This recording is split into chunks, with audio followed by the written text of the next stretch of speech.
Charlie and the Chocolate Factory, Chapter 26, The Television Chocolate Room. The TV family, together with Charlie and Grandpa Joe, stepped out of the lift into a room so dazzlingly bright and dazzlingly white that they screwed up their eyes in pain and stopped walking. Mr. Wonka handed each of them a pair of dark glasses and said, "Put these on quick, and don't take them off in here whatever you do. This light could blind you." As soon as Charlie had his dark glasses on, he was able to look around him in comfort.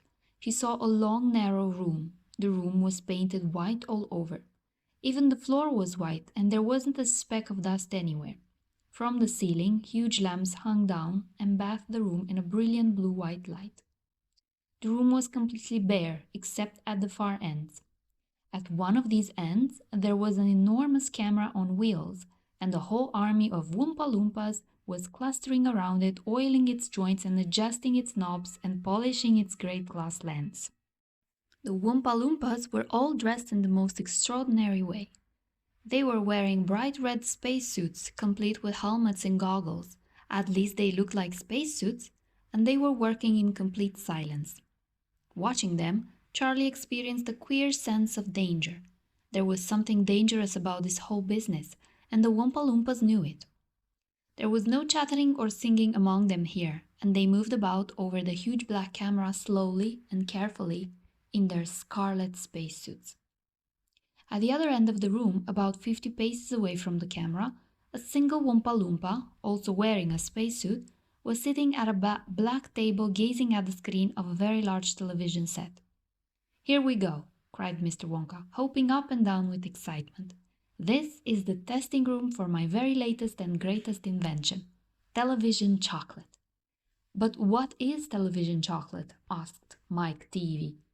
"Good heavens, child, stop interrupting me," said Mr. Wonka. "It works by television. I don't like television myself. I suppose it's all right in small doses, but children never seem to be able to take it in small doses. They want to sit there all day long staring and staring at the screen." "That's me," said Mike TV. "Shut up," said Mr. TV. "Thank you," said Mr. Wonka. "I shall now tell you how this amazing television set of mine works. But first of all, do you know how ordinary television works? It's very simple. At one end, where the picture is being taken, you have a large cine camera and you start photographing something. The photographs are then split up into millions of tiny little pieces which are so small that you can't see them, and these little pieces are shot out into the sky by electricity. In the sky, they go whizzing around all over the place until suddenly they hit the antenna on the roof of somebody's house.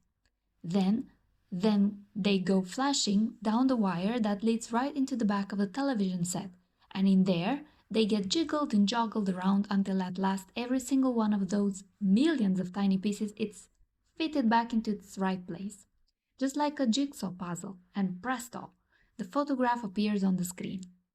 "That isn't exactly how it works," Mike TV said. "I'm a little deaf in my left ear," Mr. Wonka said. "You must forgive me if I don't hear everything you say." "I said that isn't exactly how it works," shouted Mike TV. "You're a nice boy," Mr. Wonka said, "but you talk too much. Now then, the very first time I saw ordinary television working, I was struck by a tremendous idea. Look here," he shouted. "If these people can break up a photograph into millions of pieces and send the pieces whizzing through the air and then put them together again at the other end, why can't I do the same thing with a bar of chocolate? Why can't I send a real bar of chocolate whizzing through the air in tiny pieces and then put the pieces together at the other end, all ready to be eaten?" "Impossible," said Mike TV. "You think so?" cried Mr. Wonka. "Well, watch this. I shall now send a bar of my very best chocolate from one end of this room to the other by television. Get ready there. Bring in the chocolate." Immediately, 6 Oompa Loompas marched forward carrying on their shoulders the most enormous bar of chocolate Charlie had ever seen. It was about the size of the mattress he slept on at home. "It has to be big," Mr. Wonka explained, "because whenever you send something by television, it always comes out much smaller than it was when it went in. Even with ordinary television, when you photograph a big man, he never comes out on your screen any taller than a pencil, does he? Here we go then, get ready. No, stop. Hold everything, you there. Mike TV, stand back. You're too close to the camera. There are dangerous rays coming out of that thing. They could break you up into a million tiny pieces in 1 second. That's why the Oompa Loompas are wearing spacesuits. The suits protect them. All right, that's better. Now, then, switch on. One of the Oompa Loompas caught hold of a large switch and pulled it down. There was a blinding flash. The chocolate's gone, shouted Grandpa Joe, waving his arms. He was quite right. The whole enormous bar of chocolate had disappeared completely into thin air. It's on its way, cried Mr. Wonka. It's now rushing through the air above our heads in a million tiny pieces. Quick, come over here. He dashed over to the other end of the room, where the large television set was standing, and the others followed him.